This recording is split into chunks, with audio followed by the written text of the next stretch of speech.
আল্লাহ বলেন, হে আমার বান্দা, তোমাদের ব্যক্তিগত জীবন, পারিবারিক জীবন, সমাজ জীবন, রাষ্ট্রীয় জীবনের উত্তম নমুনা, উত্তম মডেল আমার রাসূলের মধ্যে রয়েছে। কে মানে?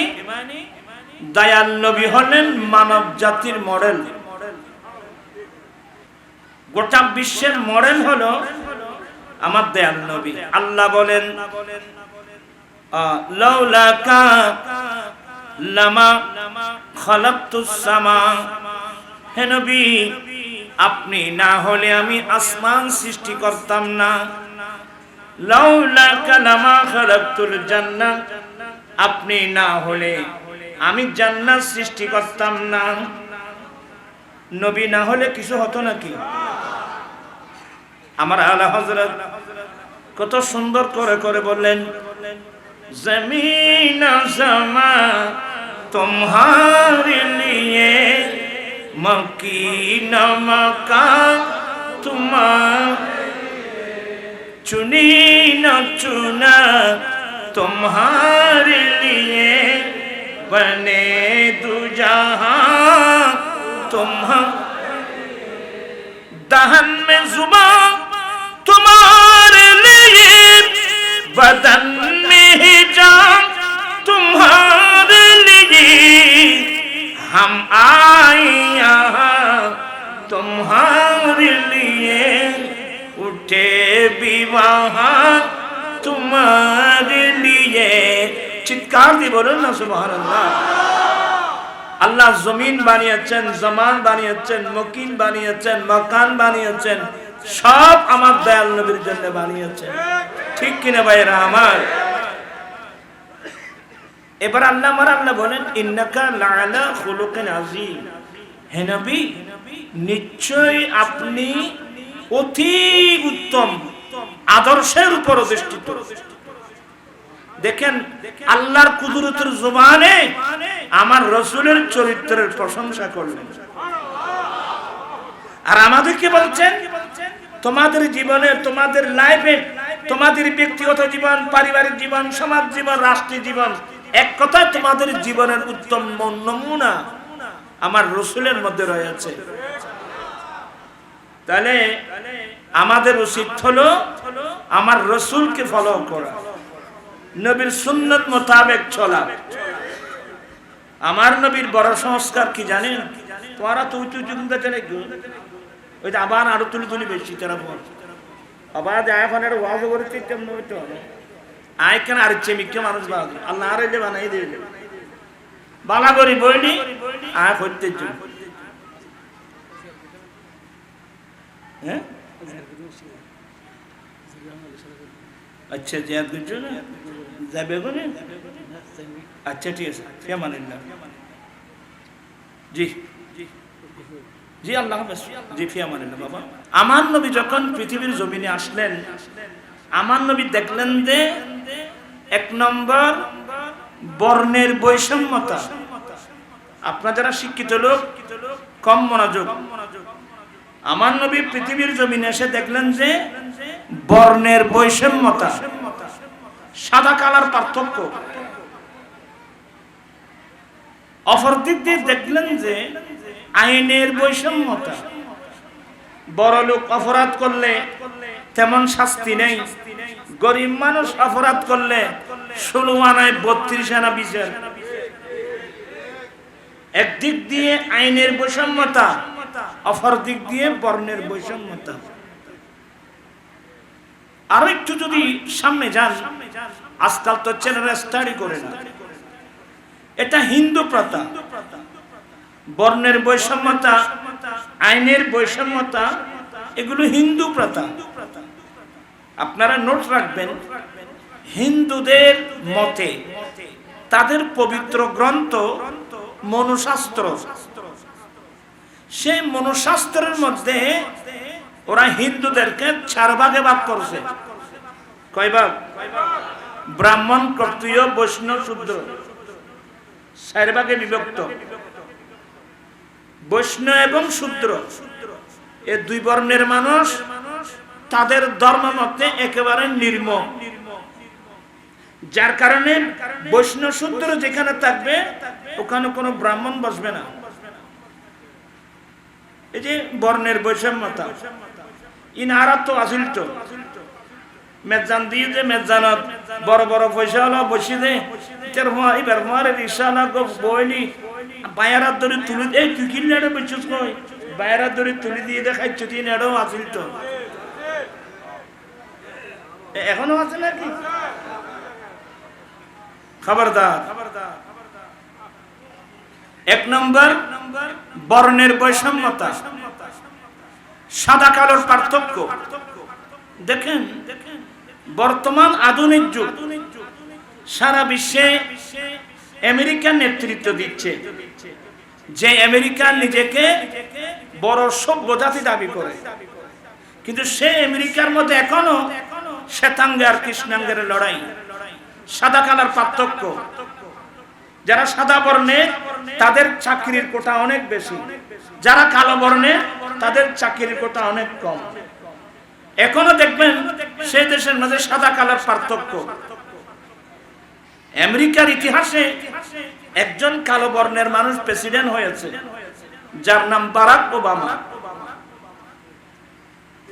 এগুলো বলতে দেরি হয়ে যাবে, আমি এগুলো বলছি যে এগুলো না বুঝলে আমার নবীর অবদান আপনারা বুঝবেন না।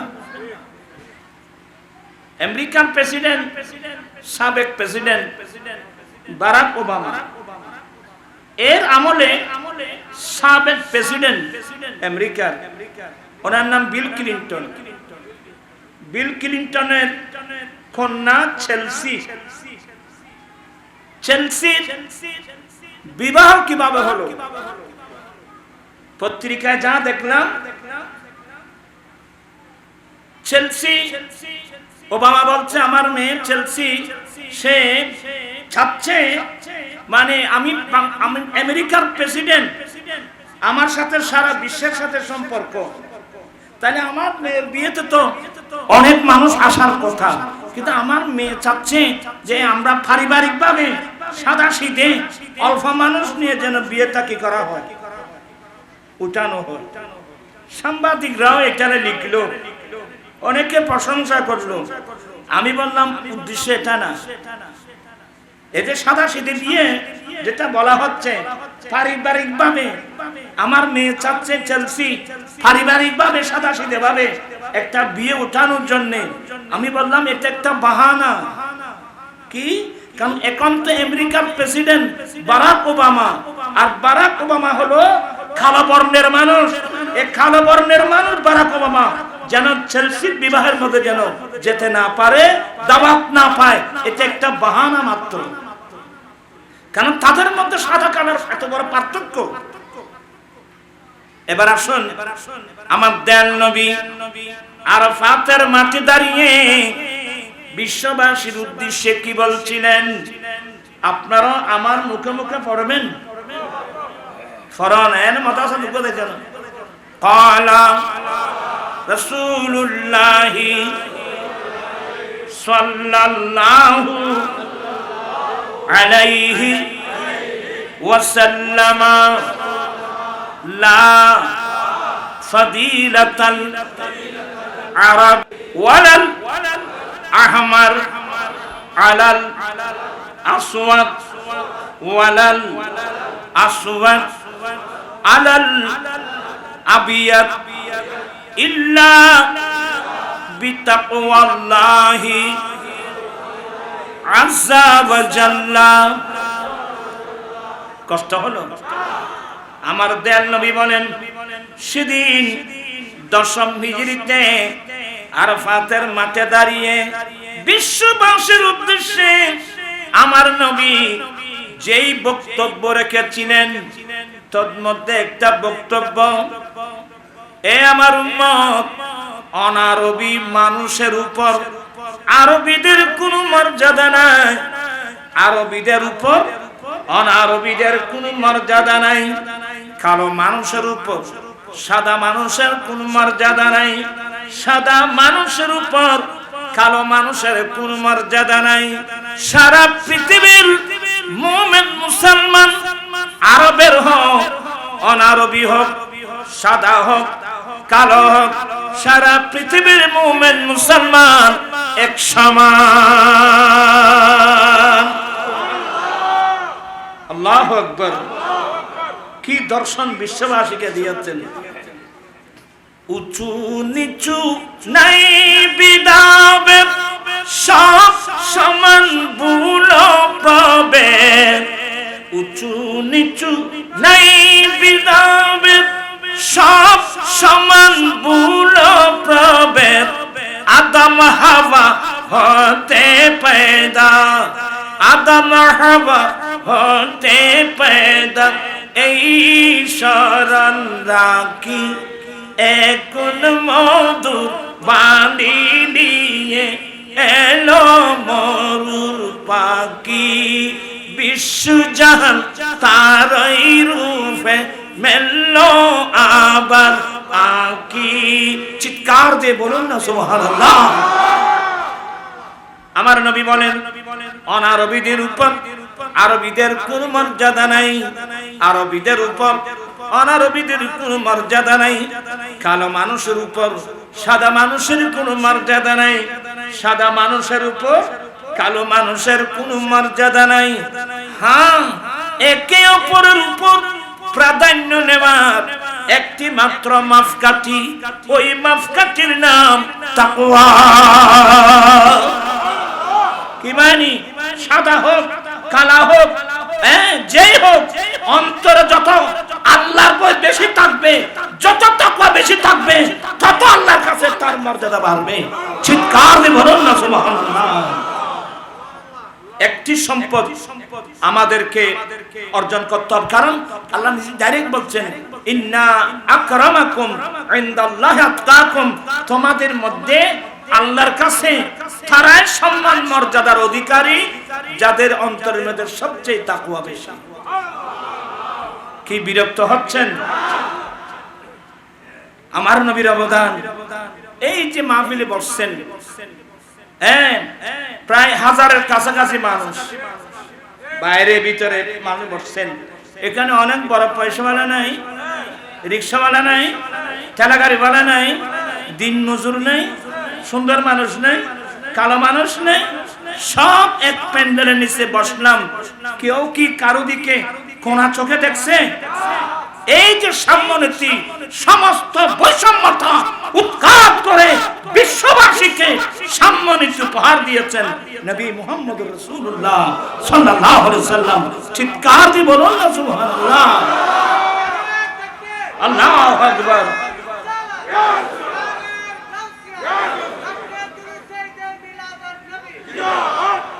আমরা সবাই এক সমান না?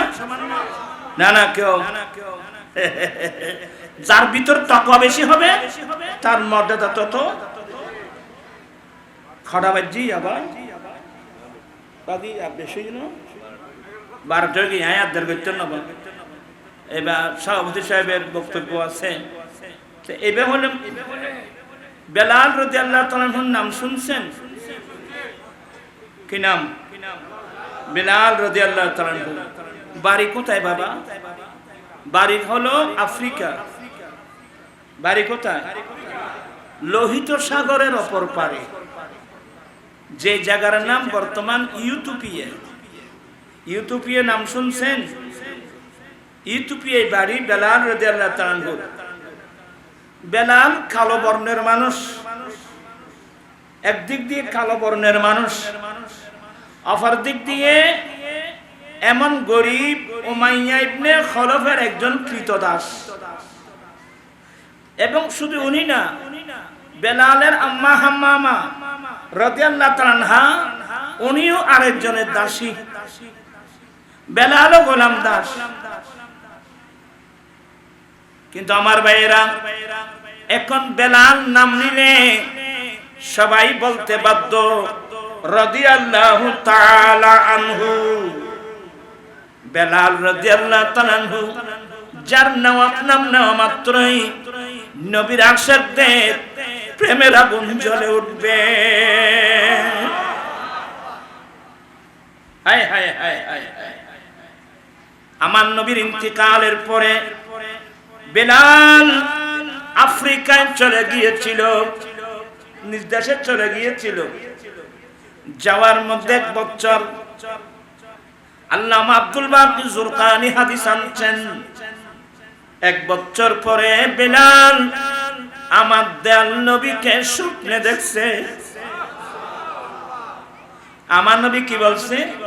মা হাযিহি জাফওয়াতু ইয়া বেলাল, এ বেলাল আমার উপর একই জুলুম, হে বেলাল আমার উপরে কি জুলুম।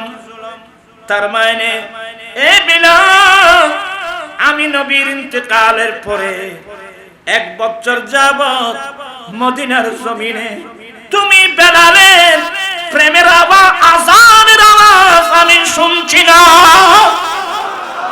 তুমি বেলাল যে আল্লাহ আল্লাহ রাসূলের প্রেম আর ভক্তি নিয়ে আযান দিতে, সে আযান এক বছর ধরে আমি শুনছি না, আমি নবীর কষ্ট হচ্ছে। একই জুলুম স্বপ্ন দেখতেছে, স্বপ্ন চলে গেল। বিলাল হামাও করে লাফিয়ে উঠলো, কিরে কিরে কি হলো কি হলো? বলে কি হলো না, আমার সব শেষ, তোমরা আমার জিনিসগুলো বুঝে না, আমি এক সেকেন্ড এখানে থাকবো না, এই মুহূর্তে আমি বেলাল মদিনার উদ্দেশ্যে রওনা হয়ে যাব।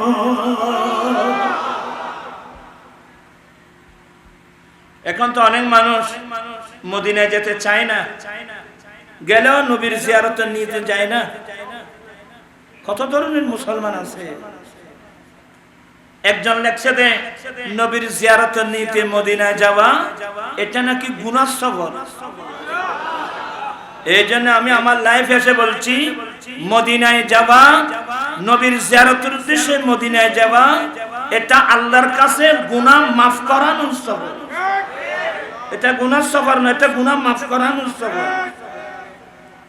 বড় মৌলবী হয়ে কোরআন বিরোধী ফতোয়া দেয়, আজকে বিশ্বের মুসলমানের মধ্যে দ্বিধাদ্বন্দ্ব, এই মৌলবীরাই মুসলমানের মধ্যে দ্বন্দ্ব লাগিয়েছে, আজকে মুসলমানের ঐক্য নষ্ট করে ফেলছে। কিভাবে বলবো আমি বুঝতে পারছি না, আল্লাহ হেদায়েত নসিব করুন। বেলাল রওনা হয়ে গেল আফ্রিকা থেকে মদিনা পাকের উদ্দেশ্যে। এইদিকে কেউ যেন মদিনার জমিনে পাবলিসিটি করে দিয়েছে, কেউ যেন গাইবি পাবলিসিটি করে দিয়েছে, আমার রাসূলের সাহাবা, আমার নবীর মুয়াজ্জিন বিলাল মদিনায় আসতেছে। বেলাল মদিনায় আসতেছে, এই শব্দটা মদিনাবাসীর নারী পুরুষের অন্তরে নবীর প্রেমের আগুন জ্বালিয়ে দিল। সবার চোখে পানি, নাম শুনছে বেলালের, আগুন জ্বলছে প্রিয় নবীর ইশকার প্রেমে। নিজেকে এমন ভাবে গঠন করতে হবে, মানুষ আপনার নাম শোনা মাত্রই মানুষের অন্তরে যেন নবীর প্রেমের আগুন জ্বলে ওঠে।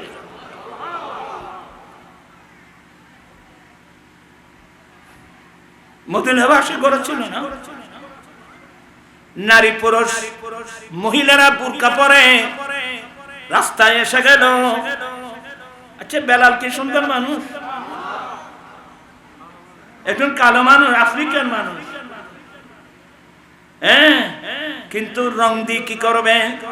বেলাল আমার নবীর বড় হাসে, আমার নবীর দিওয়ানা। নারী পুরুষ সবাই লাইন ধরছে বেলালকে, বেলালকে দেখছে বেলালকে, অন্তরে আগুন জ্বলছে নবীর প্রেমের। অনেক কষ্ট করে মদিনায় আসলেন। সিদ্দিক আকবর বললেন, বেলাল একটি আজান দাও না, তোমার আজান শুনছি এক বছর। বেলাল আমি আজান দিতে পারবো না। ফারুক আজম বললেন, বেলাল আজান দাও না, বলেন আমি আজান দিতে পারবো না। উসমান জুন্নুরাইন বললেন, বেলাল আজান দিচ্ছে না। মাওলা আলী শেরে কথা বলছে, বেলাল আজান দাও না, বলে আমি দিতে পারবো না। কিরে তো কিছু চালাক মানুষ ছিল, ওরা বলে এক কাজ করো, বেলাল কারু কথা রাখবে না, একটা কাজ করো, আমার দয়াল নবীর দুইজন নাতি আছে, ইমাম হাসান ইমাম হুসাইন, এরা যদি বেলালকে আযান দিতে বলে, বেলাল জীবনে কোনোদিন ডিনাই করতে পারবে না।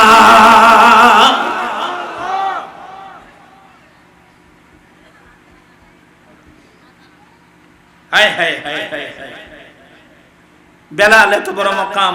ইমাম হাসান এবং হুসাইন রাদিয়াল্লাহু তাআলা বলছেন, বেলাল আযান দাও না, আর কোনো শব্দ নাই। আমার নবীর নাতিদেরকে তো নারাজ করতে পারবে না, এটা নবী কষ্ট পাবে। বেলাল আযান দিচ্ছেন, আযান দিতে দিতে বেলাল রাদিয়াল্লাহু তাআলা শিন উচ্চারণ করতে পারত না, আশহাদু বলতে পারত না, আশহাদু বলতো, আশহাদু আল্লা ইলাহা ইল্লাল্লাহ কোন মতে বলছেন, আশহাদু আন্না মুহাম্মাদার রাসূলুল্লাহ শব্দ বলতে বেলাল বেহুশ হয়ে জমিনের মধ্যে পড়ে গেল। কিরে বেলাল, তোমার এই অবস্থা? বলে আমার অবস্থা, আমি যখন আযান দিতাম, আমি আশহাদু আন্না মুহাম্মাদুর রাসূলুল্লাহ বলতাম, আমার দুটা চোখ আমার দয়াল নবীর চেহারার দিকে তাকাতো। তো ডক্টর ইমাম গজ্জালি কে বলছেন যে ডক্টর ইকবাল বুধয়, রহ গয়া রসমে আযান রূহে বেলালি না রহি, বেলালের আযান দেওয়ার রসম আছে, কিন্তু বেলাল যে প্রেম নিয়ে আযান দিত সেই প্রেম তো না। আমি এই কথাটা কেন আনলাম? অষ্টম হিজরি আমার নবী বিজয় বেশে 10,000 মুজাহিদিন নিয়ে বিজয় বেশে মক্কা প্রবেশ করলেন। সেদিন আমার নবীর বিরুদ্ধে করার শক্তি কাফের মুশরিকদের ছিল না। আমার নবী প্রথমে আল্লাহর ঘর খানায়ে কাবা পরিষ্কার করলেন ফাওড়া দিয়ে। আল্লাহর ঘর খানায়ে কাবার ভিতর 360 মূর্তি, লাত, মানাত, উজ্জা, উদ্দা, আসাম, নায়লা, এভাবে 360 মূর্তি আল্লাহর ঘর খানায়ে কাবার ভিতর। আমার নবী এগুলো ভেঙে ভেঙে আল্লাহর ঘর পরিষ্কার করলেন। আল্লাহর ঘর পরিষ্কার করার পরে আমার নবী বেলালকে বলেন, বেলাল আল্লাহর ঘর খানায়ে কাবা ছাদের উপর উঠে আযান দাও।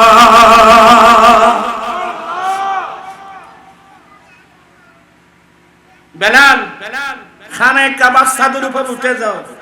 বেলাল বলে এই সুযোগ, বেলাল বলে এই সুযোগ, এতদিন যাবত আরবের মানুষ আমরা কালো মানুষের অধিকার, আমাদের অধিকার থেকে ওরা বঞ্চিত করেছিল, আমাদেরকে গোলামের মতো ব্যবহার করত, গরু ছাগলের মতো ব্যবহার করত। আমাদের অধিকার প্রতিষ্ঠার কারণে রাসূল যখন এসে গেল, নবীর নির্দেশ পেয়ে বেলাল বলে আর দেরি করতে পারবো না। বেলাল লাফ দিয়ে খানায়ে কাবার ছাদের উপর উঠে গেল। তারিখে ইবনে হিশামে লিখতেছে, তখন খানায়ে কাবার চতুর্পাশে পাহাড়ের পাদদেশের উপরে প্রায় 60,000 আরবের মানুষ, নারী পুরুষ 60,000। একজন দাঁত কামড়ে বলতেছে, দাঁতে দাঁতে কামড়াচ্ছে। তার জন্য কিনে তুমি এভাবে করতেছো কেন? বলে ভাই এভাবে করতেছি, এই দৃশ্যটা দেখার আগে আমার আব্বা যে মারা গিয়েছে অনেক ভালো হয়েছে। এ খালাইয়েরে আর মাথার উপরে খানায়ে কাবা চাদর দেয়নি, আর বাপে হাত ফেল করতো। নাউজুবিল্লাহ। এ খালাইয়েতে আর মাথার উপরে উড়িল। দেখেন বর্ণের বৈষম্যতা কোন পর্যায়ে চলে গেছে। আরেকজন বলে আলহামদুলিল্লাহ। বলি কিরে? বলে ভাই আজকের এই দৃশ্য দেখার আগে আগে আমার বাবা যে মারা গিয়েছে, আল্লাহর শুকর। এবার বুঝেন, আমার নবী বলেন, বেলাল তুমি খানায় কাবার ছাদের উপর উঠো। উদ্দেশ্য কি? গোটা বিশ্বের মধ্যে এমন বিপ্লব এনে দিয়েছেন, এত বছর ধরে কালো মানুষের কোনো অধিকার ছিল না, খাদো মানুষের কোনো অধিকার ছিল না, গরু ছাগলের মতো ব্যবহার করত। আমার রাসূল এমন দর্শন নিয়ে আসেন, আমার নবী বলেন কালো মানুষের উপর সাদা মানুষের কোনো মর্যাদা নাই, সাদার উপর কালো মানুষের কোনো মর্যাদা নাই। হ্যাঁ, বেলাল উঠো। বেলাল উঠে দাঁড়িয়ে গেলেন। কি মানি? এতদিন তোমরা যারা কালো মানুষকে ঘৃণা করেছিলে, আজকে আমি রাসূল বেলালকে খানায় কাবার ছাদের উপর উঠাই দিলাম। আমি রাসূল এমন একটা দর্শন নিয়ে আসছি, তোমাদের দৃষ্টিতে যে লোকটা নিকৃষ্ট সেই লোকটা আর খানায় কাবার ছাদের উপর কেন, ওই লোকটা আর সগমন করে যেতে পারবে। আজকে সেই নবীর সুন্নাত তরিকা বাদ দেওয়ার কারণে আজকে আমরা ইহুদি নাসারার লাতির ফুটবল হয়ে গেছি।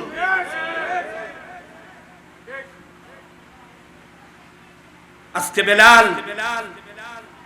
বেলাল এখন খানায় কাবার ছাদের উপর সারা পৃথিবী দেখতেছে। হ্যাঁ, আর যারা ইমানদার এরা তো বুঝতে পারছেন যে সাদা কালার কোন পার্থক্য ইসলাম ধর্মের মধ্যে নেই। তো বেলাল খানায় কাবার ছাদের উপর, তো বেলাল বলেন, নবী গো, এতদিন তো আমি আজান দিয়েছিলাম আল্লাহর ঘর খানায় কাবার দিকে মুখ করে, তো আজকে তো আপনি আমাকে খানায় কাবার ছাদের উপর উঠাই দিয়েছেন, আমি আজান দিব কোন দিকে? বড় মজার বিষয়, আমার নবী মুস্কি হেসে বলছেন, এই বেলাল আর কোন দিকে ফিরে আজান দেবে? আমি নবীর দিকে মুখ করে আজান দাও। আল্লাহু আকবার, আল্লাহু আকবার। এই মসলা কোথায় পাবেন? তারিখ ইবনে হিশামের মধ্যে রওয়ায়াতগুলো পাবেন আপনারা। আমি আর এখানে যাচ্ছি না, আমি শুধু বুঝাতে চাচ্ছি এক সময় সাদা কালার যে পার্থক্য ছিল, আমার রাসূল এগুলো কি করে দিয়েছেন। আরেকটা জিনিস, রাত তো বেশি গিয়ে গবা, আমি অসুস্থ মানুষ, আজীবন গোড়া দিন বাদের দায়িত্ব বেশি আছে, অনতম সাংবাদিক সম্মেলন, আবার ওদিকে এর সাথে দেরি গিয়ে গবা যে আয়ন অসুখকে মিথকে। তো যাই হোক, খারাপ লান না বাদি কিনলে সারা কিনতে সারা লাগছে না বাদি। আমার একজন ড্রাইভার ছিল, বাড়ি কোথায় বলবো না, কারণ হয়তো ওরা শুনলে আঘাত পাবে। বাচ্চা, তার বাসাটা খুব মায়াবী। এক সময় আমার গাড়ি ড্রাইভ করে আমার ঢাকা দিকে যাচ্ছিলাম, বলে মামা কথাবার্তা এলে আমি কি একটা কথা বলবো, একটা কথা জিজ্ঞেস করবো? বলে তুমি কি বলো, কি একটা কথা, তুমি যত ইচ্ছা তত বলো। মা, আমার মনে চায় আমি ফ্যামিলি নিয়ে চট্টগ্রামে চলে আসি। কেন, তুমি এখানে কি দেখছো? বলে মামা, আমাদের বাড়িতে, আমাদের দেশে আমরা যাদের গাড়ি ড্রাইভ করতাম, ওরা আমাদেরকে খাবার দিত ওই দারোয়ানের সঙ্গে সিঁড়ির গুঁড়া। আমাদের দেশে, আমাদের এলাকায় যে মানুষের আমি গাড়ি ড্রাইভ করতাম, সে আমাকে খাবার দিত দারোয়ানের সঙ্গে কোথায়, সিঁড়ির গুঁড়া। তো এখানে কি দেখছো? বলে মামা এদিন দেখলাম, আমি যেদিন থেকে আপনি গাড়ি চালাচ্ছি, কত বড় বড় পয়সাওয়ালা মানুষ আপনাকে দাওয়াত দিচ্ছে, আর কোনোদিন আপনি আমার ছাড়া কোনোদিন খানা খান নাই।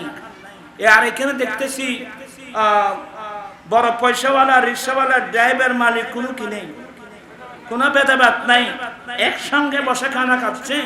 মামা এটা আমাকে আকৃষ্ট করছে, আমার অন্তর্চা আমি ফ্যামিলি নিয়ে চট্টগ্রামে চলে আসি। আসলে ছেলেটার কথা সত্য।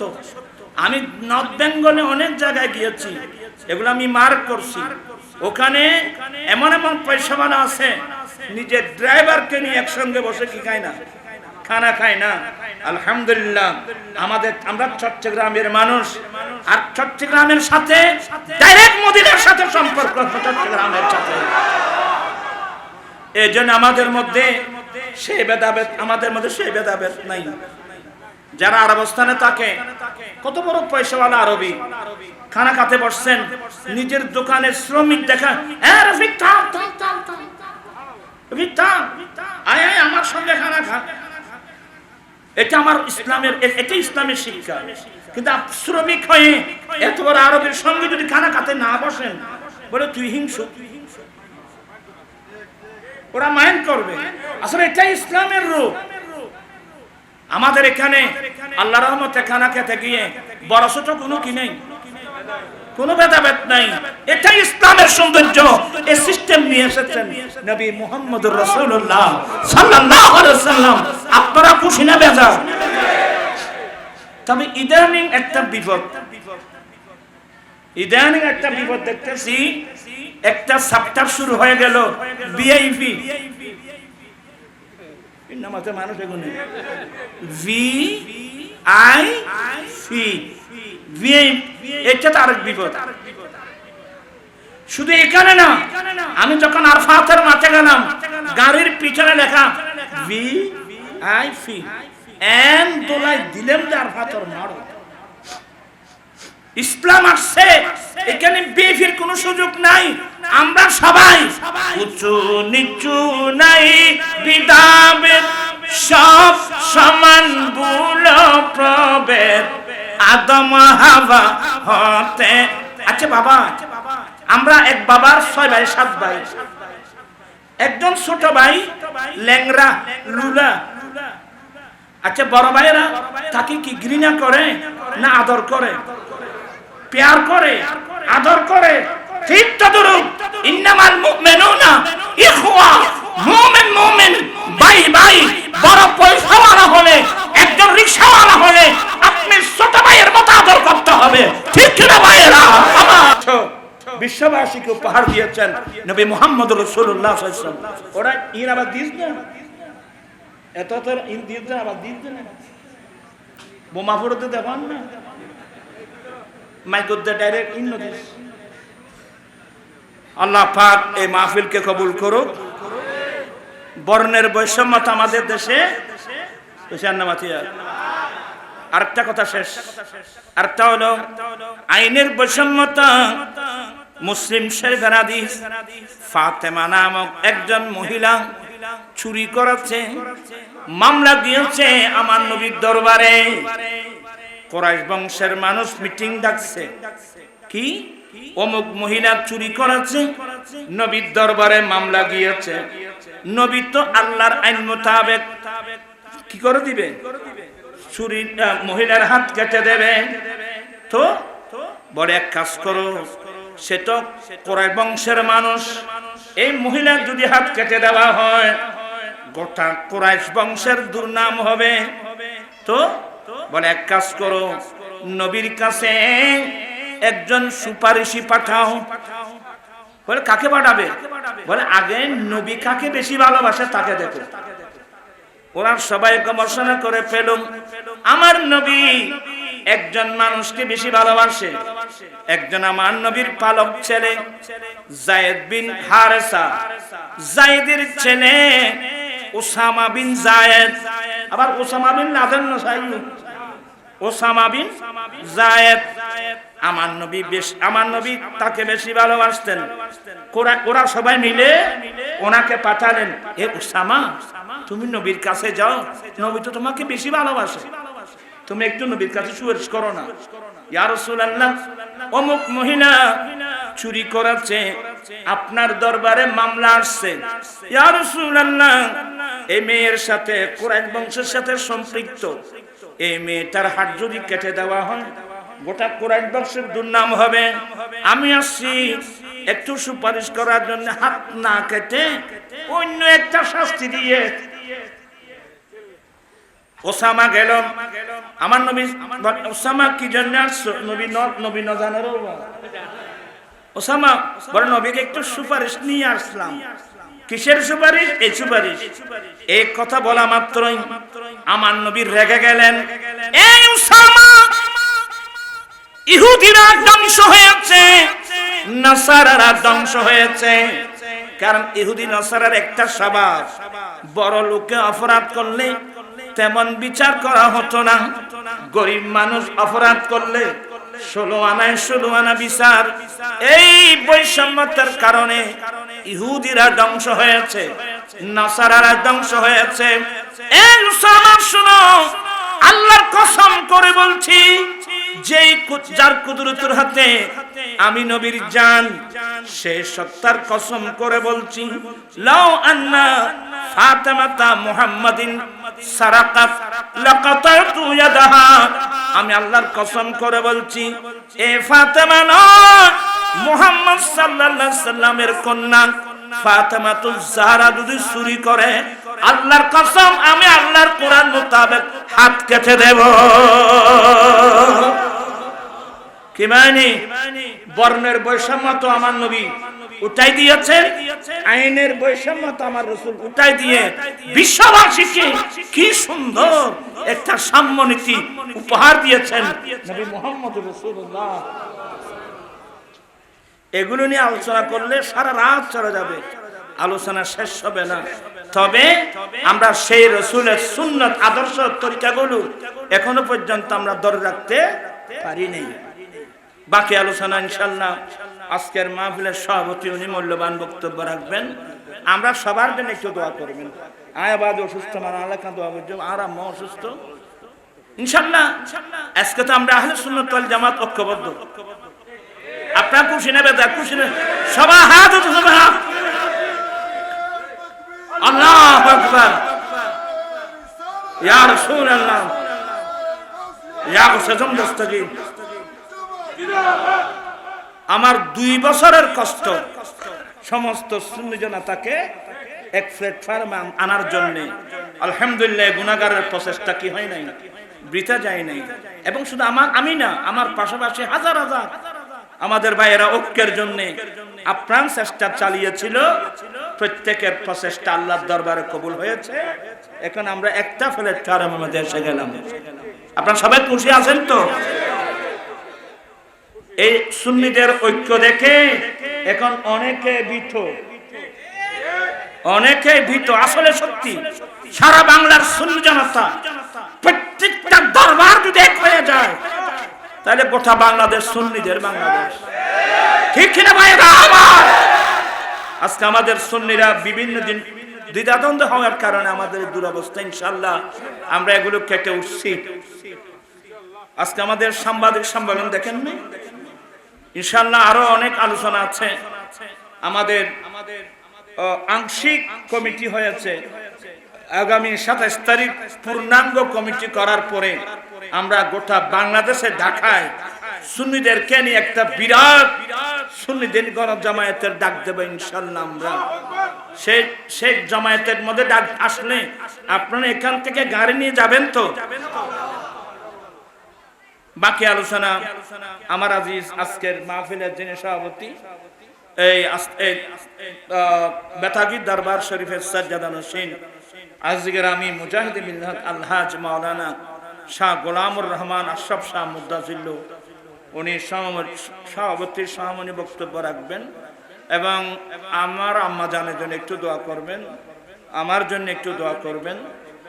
আসলে এভাবে অনেক নারী পুরুষ অসুস্থ, মেডিকেলে গেলে তো বোঝা যায়।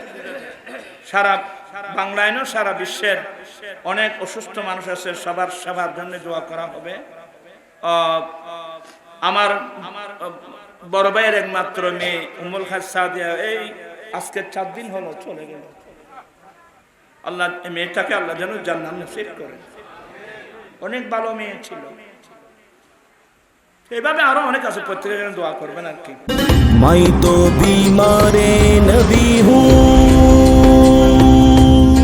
MBN TV একটি ইসলামিক ইউটিউব চ্যানেল।